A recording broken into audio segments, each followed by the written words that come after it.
The girls, dudes and dudettes, it's 10 o'clock in the morning on 11th of December. It's a bit fresh, isn't it, on this Wednesday morning? Hope you're having a good day wherever you are.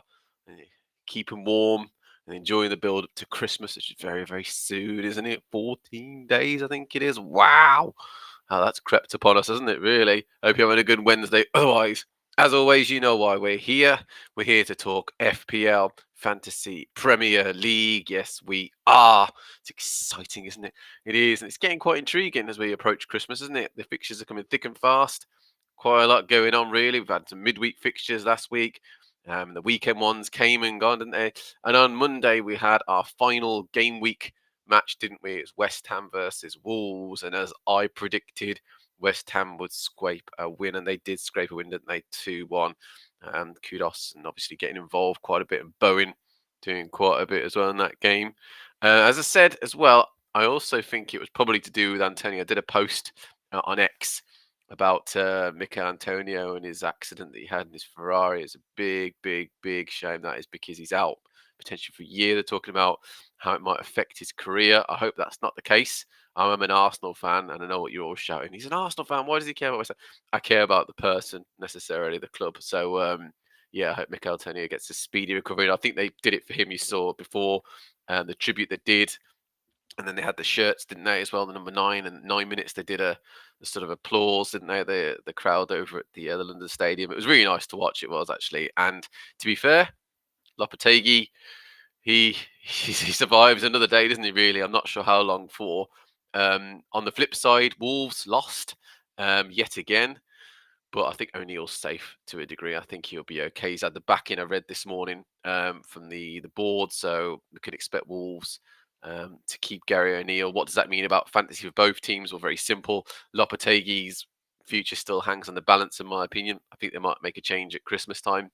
I don't think he's going to stay, even if he carries on scraping wins and getting the odd, 3 points. It's about the style, isn't it? About how the team and the fans respond to him as a manager, and I don't think he's been phenomenal, to be honest with you. So I think you could see a change at Christmas time.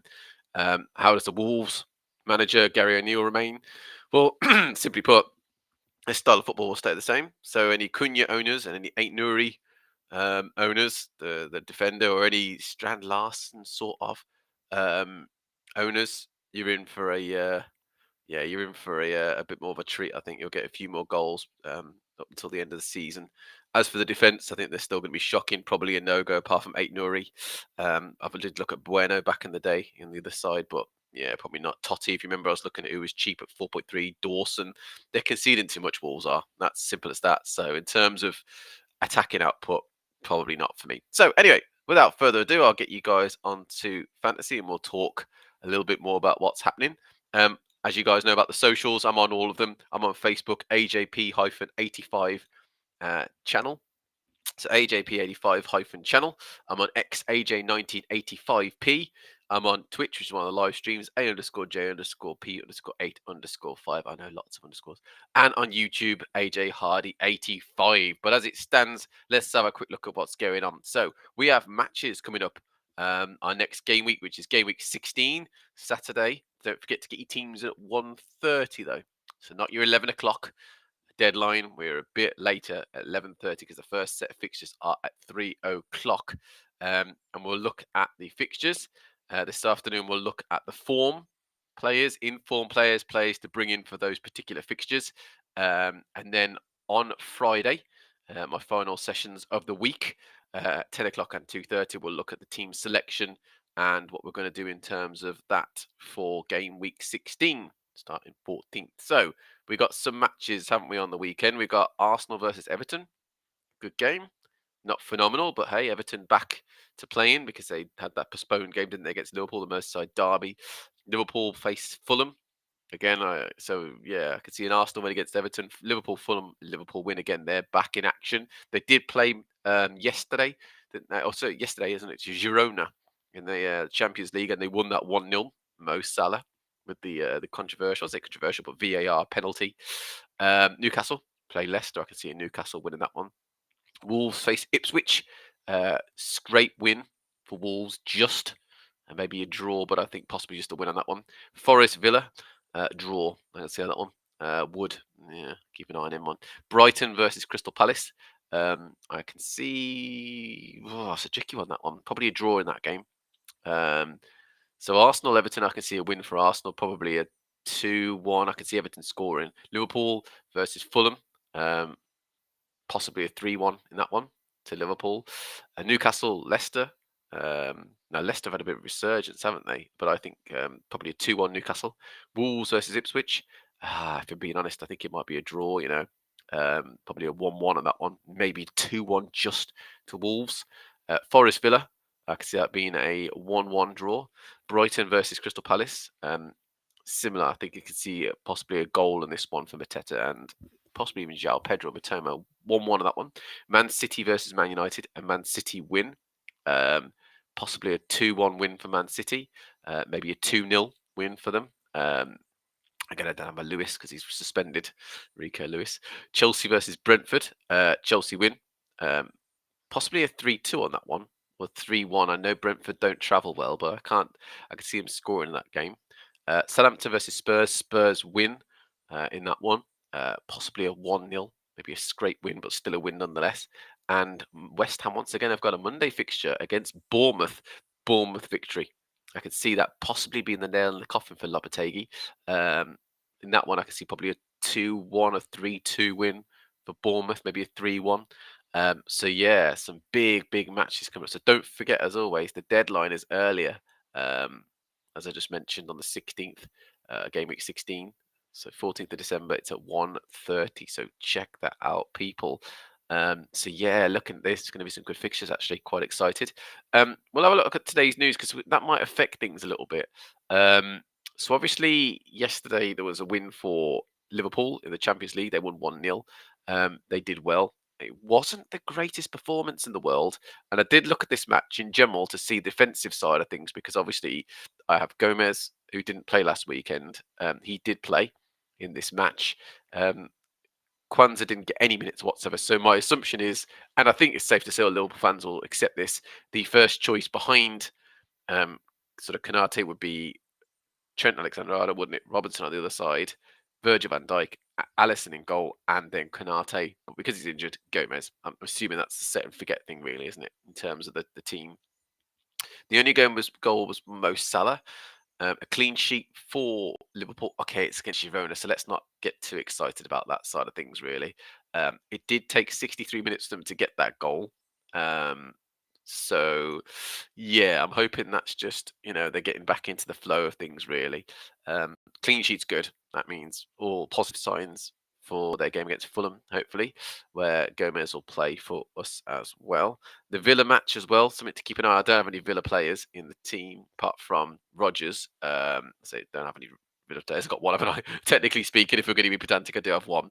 Rodgers did play yesterday, played the full 90 against Leipzig. Didn't do much based on this. Martinez made a big mistake, by the way, the goalkeeper. So maybe it's not time to jump on that Villa bandwagon. They did get a clean sheet. A lot of people are saying Everton are the team to go to with their previous matches. Maybe Ashley Young, someone like that. He did do well, didn't he, against Wolves, and he did do well against Man United, despite them conceding. You get a yellow card as well, mind you. So yeah, something to keep an eye on. So yesterday's matches were very much something I had a look at, really, for the Rodgers and the Mo Salah Gomez reason. They're players in my team. Today, we do have some more games as well. Arsenal are in action against Monaco at home, and City are away. Man City are away to Juventus. So most likely City will probably play Rico Lewis in that game because he's suspended for the Manchester derby. It'd be interesting to see who Arsenal put out. Apparently, Calafiori, Gabriel, they were absent. Timber is another question mark, isn't he, really, injury-wise? So it'd be interesting to see exactly what happens with that side of things. We could do with all those players back for Arsenal because we need a strong full 11 if we're going to do anything. It was a disappointing performance, despite the fact that we scored an offside goal, didn't we, really? Or Martinelli was offside against Fulham. We should have won that game anyway. Didn't take our chances, and it told in the end when it was a 1-1 draw. So disappointing, that one. City, yeah, they drew as well. Rico Lewis got me a farewell he got me a farewell goal before he got sent off, which is a real disappointment. You could see he was being a bit naive in that match, and I was quite disappointed actually in Guardiola. I thought Guardiola would look at that and say, "Look, we haven't got that many defenders. Let's get him off, bring someone on." He was playing centre mid at that point as well, or defensive mid. So you could have brought on someone else to play, or moved maybe Nunez across into the centre and brought on a winger.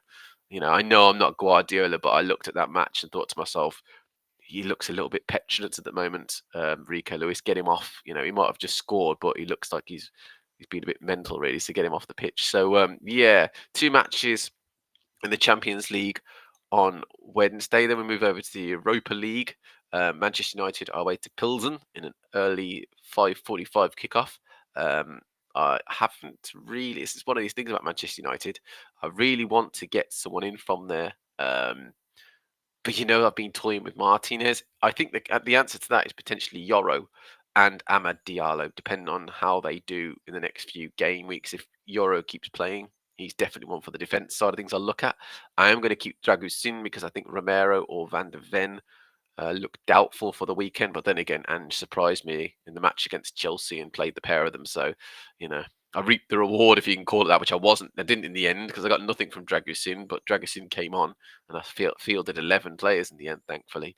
So yeah, we got Manchester United versus Pilsen, they're away, and then we've got the rest of these fixtures are what they are really. Spurs are away to Rangers, which is a good tie, that one. Yeah, that's it. Scotland versus England. Be a good one, that one. Be interesting to see who Tottenham field. That's probably the telltale sign for me as to whether Romero's out for a long period of time, or even Van de Ven. I think Van de Ven might be okay. He looked like he had a bit of cramp, bit of a pulled muscle perhaps, but I think hopefully too serious for Spurs. Again, I do have Brennan Johnson's a big one as well, actually, saying that. Brennan Johnson came off early, didn't he? So it'll be interesting to see if he's back, if he's rested, if he's benched. I need to really hear from Ange on that one. So I'll have a listen out today for the press conference if he's doing one, or at least see what he says about Brennan Johnson and the 2 other centre halves, because I've got Dragusin as it stands. Now, I can kick Dragusin out because I do have a free transfer, but I'd rather keep him because I've got Southampton this week, haven't they, Spurs? So I think I could see probably a scrape win, clean sheet, potentially in this game as well. So yeah, we'll see. I know they're away. That's the negative side, really. Then we've got the Europa Conference League, in which Chelsea play at Astana. Again, I don't pay massive attention to this. I know it sounds brutal. The Conference League, purely because I think most teams in the Premier League are playing their sort of second string or mix, really. Now, let's be honest, Chelsea's second string is as good as their first. They're going to play Nkunku rather than Jackson, Felix, João Felix rather than, I don't know, someone like Palmer or something like that. Yeah, so they've got some really good. Mandueke will probably play when he didn't play on the weekend as much. So yeah, you're looking at players like that. The defense, Disasi can come in. The goalkeeper Sanchez versus Djokovic. So it could be anyone really from their team, and it'd still be a strong team. But that's what happens when you got millions, isn't it? Really, Jorgensen versus Sanchez in goal, maybe for this particular match. Either way, they've got a strong team in general, haven't they? Really, Chilwell, I don't know if he's injured, but he might even play and get a couple of minutes. So there you go. So Chelsea's the big one to look at, really, isn't it? On Thursday in the Conference League. I don't think there's anyone else really who's playing from the Prem. Looking at this, I think it is all eyes on them. Hearts obviously play as well. Yeah, so it is basically Chelsea. But what I watched Conference League, my eyes will purely be on the Europa League. See United play, but I don't have any players in that one. And more importantly, Rangers versus Tottenham. Tottenham, I think, will want to field a strong team against Rangers for many reasons, really. So I think that match itself will probably be a good sign or indicator as to the fitness of the defenders and Brennan Johnson. So yeah, good real options there to check out. The news you see is all about the Saudi World Cup, how that would affect the FPL. Well, we don't have to do about that for a couple of years. Ashworth joining potentially as Arsenal. His new sporting director, I read reports that have approached him as we look for a replacement for Adu. So yeah, it'd be interesting to see if we do get him. United clearly didn't think he was worth keeping around, so they kicked him out. So, okay, potentially an option. Again, how that affects us in fantasy side, well, it'd be the signings, won't it, really? Who Arsenal target signings wise. So it'd be interesting with that side of things. The rest of the news is just about the Champions League yesterday and the Championship. As you guys know, I do like to keep an eye on the wonderful Reddit. It is very useful in terms of just heads up on certain players. and sort of thoughts and advice, etc. I do like to look at the price changing and see how that will affect me. The answer is, well, I've got Raya anyway. Vardy's gone up by 0.1. I did consider him as an option, but I'm going to be honest with you. I do like my Visa when Jackson's playing well. Jackson and Haaland, though Haaland, by the way, dropped yesterday, didn't he? That's a little bit of a surprise. He dropped in price because I honestly thought he would hold because of his goal and maybe a bit of a resurgence, perhaps for him. Not necessarily for City; they're still a bit shifty, aren't they? But then so are Arsenal, both a bit dodgy. But yes, Raya has gone up in price. I think he's already gone up and down a little bit this season, hasn't he? I'm sure he's yo-yoed a little bit. Let's have a little look. Yeah, he did. He yo-yoed up to 5.7, then dropped to 5.5, and up to 5.6. It's people jumping up and down on the bandwagon, isn't it, really? Getting rid of players and knee-jerk and all that kind of thing. Vardy's an interesting one. I'll keep an eye on for Vardy for the next few weeks. I do have the money to get him in if I kick out Visa, for example. I do have the money for Amad Diallo if I want to go for the United midfielder in Jorginho, Rutter, or Rogers. If I wanted to bring either of those players out and put him in, I'd get money for that. And I do obviously have the cash in the bank to bring back Konate when he's back from injury from Gomez, and that would leave me with 0.1 potentially for a defender on top of that. So I'd have 4.3 to 4.4. Now, if I keep a 4.3 defender, so currently right now it's Dragosini will be obviously out, but if Yoro keeps playing for Manchester United, I might bring him in, and that would leave me with 4 million to bring in a 4 million defender for Kwanzaa, because it looks like I didn't bring Kwanzaa in as a punt. I knew he was up in the air, but I kept him just in case Slot decided that he might be worth a go again. He did play, don't forget, 90 minutes, didn't he, against Newcastle? Didn't do anything though. Got 0 points, so it didn't matter in the end. So I do have options, but it does mean taking out what's already in there and fitting in players with that particular thing. So I will look at that obviously more on Friday. We'll talk more about that. So yes, I do like to look at Reddit. As you can see, I do like to check out what people have got to say about certain players, and seeing if anything's going to change. Again, this news is more about who's been transferred in, the price changes, and that side of things, really. And then the final thing I like to look at, and I'm sure you guys check this out if you're heavy on FPL like I am and Fantasy Premier League, I do like to look at the price changes. So, yeah, tonight we're looking at Saka apparently going up. Timber, I'm not sure about. He may go up anyway, but he's injured. So that might put a bit of doubt into people's minds. Mavidi, who's a midfielder for Leicester, will go down in price. It's already 5.3. Winks is injured, so that might halt his sort of transfers out and increase the threshold for him to go down, but apparently he's targeted to go down. So Romero's injured. I don't know how long Romero's out for. I don't know if it's been confirmed. Let's have a little look, see if there's anything on here. So Romero's just got a sort of uncertainty muscle injury, maybe. Van de Ven's not that, but again, it's all eyes on Thursday, really. It might be that I make a transfer on Thursday, Friday, if it's concluded that Dragusin won't play because Romero and Van de Ven are fit. So yeah, keep an eye on that. Gabriel Jesus is due to go down tonight, and Sangare is due to go down tonight as well. Savio, Kelly, Stones, Onana, Moore, and Eze due to go down potentially tomorrow. So keeping an eye on that side of things as always. But I do like to look at that.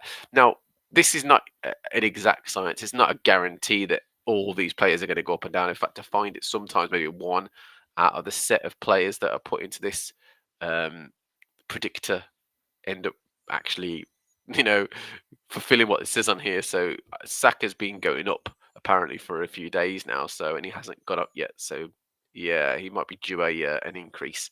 He's a brilliant player. He did do well. Let's be honest. He did. He scored against Fulham, but it was offside. So he did do something. He wasn't as effective. Let's use that word as usual. But Fulham clearly doubled up on him, stopped him, fouled him quite a bit. If you watch the match as well, he was targeted quite a bit. And that's not me being, sour grapes or whatever. He was targeted, and the best players are targeted. Yeah, a lot of people. I like this interesting article. If you don't have Palmer in your FPL team, do whatever it takes to get him. Enzo is someone a lot of people have been looking at, and I will look at him this afternoon with you guys as well. So definitely something to chat about at 2:30. As always, guys, like, follow, and subscribe. Keep an eye on my X where I post lots of updates about certain things, football related, of course, not any old thing, always FPL or football related. Um, the most recent one I've put on X is, it's one of these where I post about anything that's going on really in terms of the world of football that might affect the fantasy side of things, and I like to keep you guys up to date as well as I can, really. It's not football, it's fantasy football style. The questions are usually revolve around that side of things. Yeah, so the last thing I did was about West Ham. Obviously, questioning whether you guys have got Kudus or Bowen, or if you've got them on your watch list, or if you're interested in those two as players. Um, and then I spoke about the deals, obviously, for the three Liverpool players in Salah, Trent, and Virgil. Um, that's going to be a big one. If they sign on, we've got these three players for the fantasy for the next few seasons, haven't we, really? Especially Trent is a big one, and Salah. Virgil's a bit of a who can we get in as the fourth defender, or Allison is usually the option, isn't it? Because Virgil's usually about the 6 million, 6.5 million. And obviously, I made a post about the Arsenal match against Fulham. Um, a lot of people are talking about how it's finished almost for Arsenal now in the Premier League. Not sure about that. I think we'll come good and push, but Liverpool are like an absolute train right now, aren't they? They're flying, doing really, really well. You can't deny there's a feel-good factor around Anfield. So yeah, Slots come in and surprised me just a smidgen, not too much, but just a little bit, because I thought he'd do well, but I didn't expect him to sort of almost pick up from Klopp and take it that extra. I think he's been helped by the fact that Arsenal and Man City have dropped away, and his real only competition right this second is Chelsea. I know, of all the teams, Beresca did a great job there. And then the final post that I did much earlier on, a couple of days ago, was about Antonio and his injury, and I hope that he's not out for a long period of time. I hope that he's back, after his surgery, and a speedy recovery to him, because I have a affinity with Jamaica. I took control of them on a football manager match, and he was like the pivotal player at the time when I took over. Obviously, there was Leon Bailey as well in the team, and a couple of defenders that I'm familiar with as well. But he was like the man who was just constantly hammering him and Bobby Reed, Decorda Reeve. Yeah, those guys were the main sort of mainstay of the team, and Lowe also was on the wing. So yeah, I do have a bit of an affinity with that, and I do like Antonio as well, despite the fact that he plays for a rival. But as always, guys, you know the socials. I'm on Facebook, AJP85-channel. I'm on X, AJ1985P. I'm on Twitch, which is what the smaller live streams, A_J_P_8_5, and I'm on YouTube, where the post and all of the videos are put on afterwards. AJ Hardy 85. Yes, they are. Like, subscribe, and share. Like, subscribe, and share as always, and we could be special friends. Please do, because I'm trying to get a few more followers. I'm trying to get interest. I am live from a conservatory. Yes, I am. I've got a headset. I've got a mouse. I've got a laptop. There's absolutely no crazy gaming dungeon or any kind of filming. I haven't got some special microphone that I use for this, because why do you need it? Yeah, you could be ultra professional, but I want to play it like you guys play it. You sit at home and you do these things as well, I'm sure. So why make it pretentious? Why make it all mental? Just do it as it is. Enjoy it. Talk about football, talk about fantasy Premier League, talk about all things football, fantasy Premier League, and everything's all good, isn't it, in that sense? So I will see you, wonderful, wonderful people, as always, at 2:30 this afternoon. But otherwise, thanks for watching as always. Take care of yourselves. I will see you at